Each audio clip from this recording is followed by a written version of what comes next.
বিমান ভ্রমণ যেন একটু বেশি আরামদায়ক হয় সেই লক্ষ্যেই এবার ওমানের সালালা বিমানবন্দর চালু করতে যাচ্ছে নতুন এক সুবিধা, ড্রাইভ থ্রু চেক ইন, যার ফলে যাত্রীরা এখন গাড়ি থেকে না নেমেই চেক ইন করতে পারবেন।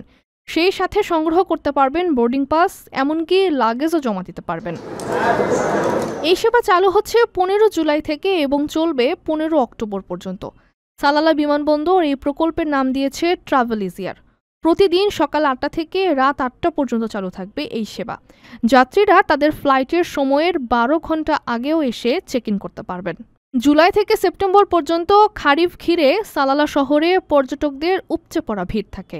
সেই চাপ সামলাতেই এই নতুন সুবিধা চালু করেছে কর্তৃপক্ষ। যাত্রীদের জন্য যাত্রা আরও ঝামেলাবিহীন ও সময় সাশ্রয়ী করতে এই অভিনব ব্যবস্থা নেওয়া হয়েছে। এই সময়ে ওমান এয়ার প্রতিদিন সর্বোচ্চ 12টি ফ্লাইট পরিচালনা করবে। কম খরচের এয়ারলাইন সালাম এয়ারও তাদের ফ্লাইট সংখ্যা বাড়াবে বলে জানিয়েছে। রেমিটেন্স যোদ্ধাদের ঢাকায় বিশেষ ছাড়ে রেডি ফ্ল্যাট দিচ্ছে শতভাগ বিশ্বস্ত ও নির্ভরযোগ্য প্রতিষ্ঠান প্রবাসীর সিটি।